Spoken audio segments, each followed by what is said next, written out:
রোজার দিনে শুক্রবার দিনগুলো সবারই মনে হয় যে একটু উলটপালটভাবে শুরু হয়। যেমন অন্যান্য সময় শুক্রবার দিন সকালবেলা ঘুম থেকে উঠে সবার বাসায় একটা নাস্তা বানানোর ঝামেলা থাকে। দেন নাস্তা কমপ্লিট করার পরে দেন দুপুরের রান্নাবান্নার জন্য সবারই একটা তোড়জোড় ভাব থাকে।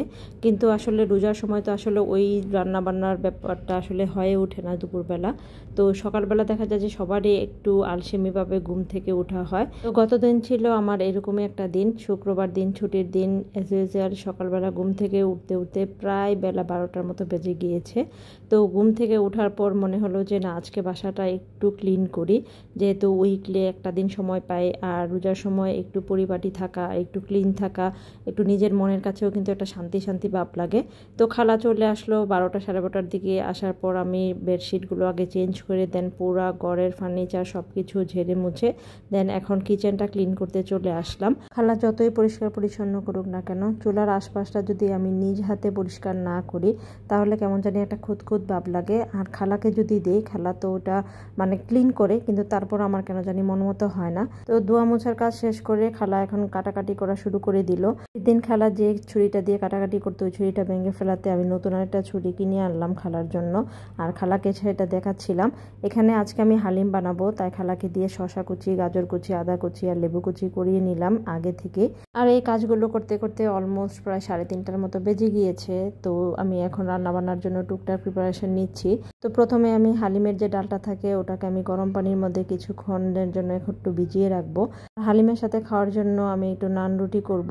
নান রুটি তৈরি করার জন্য তো একটা পারফেক্ট ডো অবশ্যই দরকার। এখানে 3 কাপ ময়দার মধ্যে একটা ডিম ভেঙে দিয়ে দিলাম, তারপর দিলাম একটু সয়াবিন তেল, একটু গুঁড়া দুধ, একটু চিনি, লবণ, তারপর সব কিছু আমি হাতে মেখে দিয়ে দিলাম। আর এখানে না আমি একটা জিনিস দিতে ভুলে গেছিলাম, যেটা মেন ইনগ্রিডিয়েন্ট, সেটা হচ্ছে ইস্ট। পরে আমি যখন মাখাচ্ছিলাম তখন আমার মনে হলো যে ইস্ট দিতে তো ভুলে গিয়েছি। তো ইস্টটা দেওয়ার পরে আমি গরম পানি দিয়ে সুন্দর মতো একটা ডো তৈরি করে এটাকে আমি কিছুক্ষণ ওভেনের মধ্যে রেখে দিব, কারণ ওভেনের জায়গাটা তো একটু বন্ধ থাকে। আর তার জন্য হচ্ছে ডোটা খুব সুন্দরভাবে পারফেক্টভাবে ফুলে উঠবে। এইভাবে হচ্ছে আমি ওভেনের মধ্যে এই জিনিসটা রেখে দিলাম হাফ অ্যান আওয়ারের জন্য। তারপর আমি রান্নাঘরে সোজা চলে আসলাম, রান্নাঘরে চুলা জ্বালিয়ে ফেললাম। প্রথমেই হচ্ছে আমি অল্প একটু বেরেস্তা ভেজে নিব। আগে হচ্ছে যেহেতু হালিমের উপরে বেরেস্তাটা দিতে হবে, তার জন্য হচ্ছে আমি এই বেরেস্তাটা আগে করে নিলাম।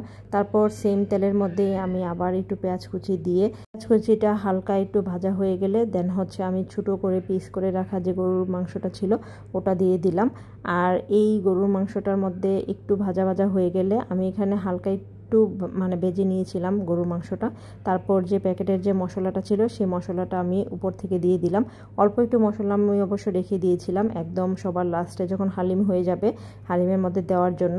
আর এদিকে আমি গরুর মাংসটা বসিয়ে দিয়ে হাফ অ্যান আওয়ার পরে আমি হচ্ছে আমার ডোটা চেক করতে আসলাম। আলহামদুলিল্লাহ একদম একটা পারফেক্ট ডো হয়ে গিয়েছে আমার নান রুটির জন্য। তারপর আমি এখানে গরুর মাংসটা ভালো মতো একটু কষিয়ে নিয়েছি 2-3 বার। তারপর গরুর মাংসটা কষানো হয়ে গেলে যে আগে থেকে ভিজিয়ে রাখা যে ডালটা ছিল হালিমের ওটা আমি এখন মিক্স করে দিব। তারপর পরিমাণ মতো পানি দিয়ে এখন আমি একদম মৃদু আছে, মানে মৃদু না, মৃদু থেকে একটু বেশি আছে হচ্ছে আমি সুন্দর মতো করে হালিমটা জাল করে নিব। চুলায় হালিমটা বসিয়ে দিয়ে দেন এখন আমি হচ্ছে রুটিগুলো বেলতে চলে আসলাম। আমি আগেই বলে নিচ্ছি বেলাবেলির কাজ আমি অতটা ভালো পারি না, কিন্তু ওই সময় যেহেতু আমার খালা থাকে না তো বাধ্য হয়ে তো আমাকেই করতে হবে।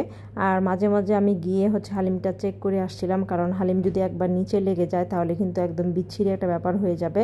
তো যাই হোক, মানে একটু কষ্ট মষ্ট করে এবড়ো থেবড়োভাবে আমি মোট 8টার মতো রুটি বানিয়ে নিয়েছিলাম। তো রুটিগুলো মাশাআল্লাহ অনেক বেশি সফট হয়েছে। তো এর আগে যে নান রুটি ডোয়ের মধ্যে যে হচ্ছে ডিম দেওয়ার যে একটা ব্যাপারটা থাকে আর ডিম দিলে যে সফট হয় এটা আমি জানতাম না, একটা ইউটিউব ভিডিও থেকে আমি মানে দেখেছি জিনিসটা। তো আলহামদুলিল্লাহ দেখলাম যে ডিম দেওয়ার পরে জিনিসটা আরও বেশি অনেক বেশি পারফেক্ট হয়। তো এখানে আমি চুলায় যখন নান রুটিটা দিচ্ছিলাম তো দেখলাম যে মাশাআল্লাহ খুব সুন্দরভাবে কালারগুলো হয়েছে। একে একে আমি সবগুলো রুটি হচ্ছে এখানে সেঁকে নিচ্ছিলাম। আর রুটিগুলো না সেঁকতেও না অনেক বেশি যে মানে বেগ পেতে হয় তা না, অল্প আঁচেই হচ্ছে হলো যে রুটিগুলো খুব সুন্দরভাবে সেঁকা হয়ে যায়। তারপর এখানে আমার ফ্রোজেন যে স্প্রিং রোলগুলো বানিয়ে রেখেছিলাম আগে থেকে সেগুলো 4টা ভেজে নিব। যেহেতু আজকে এমনিতেই হালিম নান রুটি একটু ভারী খাবার দাবার, তার জন্য আর ভাজাপুরি তেমন কিছু করলাম না। আর ইফতারে একটা আইটেমের যদি ভাজাপুরি না থাকে তাহলে আবার দেখতেও ভালো লাগে না, তাই অল্প করলে আমি এই 4টা স্প্রিং রোল একটু ভেজে নিলাম। তারপরে ইফতারের ঠিক আগে আগে হচ্ছে টেবিল সাজানোর পালা।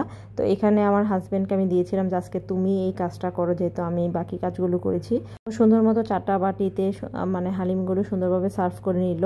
আমি প্রথমে ভেবেছিলাম যে বড় একটা বাটিতে উঠিয়ে নিব, তারপর ওখান থেকে যে যার মতো করে নিয়ে নিবে।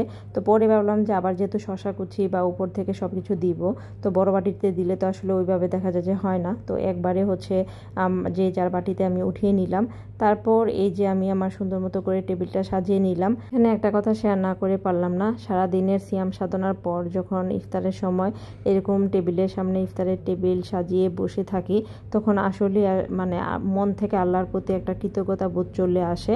আলহামদুলিল্লাহ, এখন পর্যন্ত আল্লাহ সবাইকে ভালো রেখেছেন। আমার পরিবারের যারা আমার ভিডিওটা দেখেন, আমি দোয়া করি আপনাদের পরিবারের সবাইকে নিয়ে আপনারা ভালো থাকেন, সুস্থ থাকেন, আনন্দে থাকেন। এই রোজার সময়টুকু না, শুধু সারাটা জীবন ভালো থাকেন। আর এখন যেহেতু তরমুজের সিজন, ইফতারিতে সব খাবার দাবার শেষে তরমুজ খেলে কিন্তু কলিজাটা একদম ঠান্ডা হয়ে যায়। আমার পার্সোনালি গ্রীষ্মের ফলের মধ্যে তরমুজটা খুবই একটা পছন্দের ফল। এই তরমুজ পানি শূন্যতা রোধ করতে কিন্তু খুব দ্রুত কাজ করে।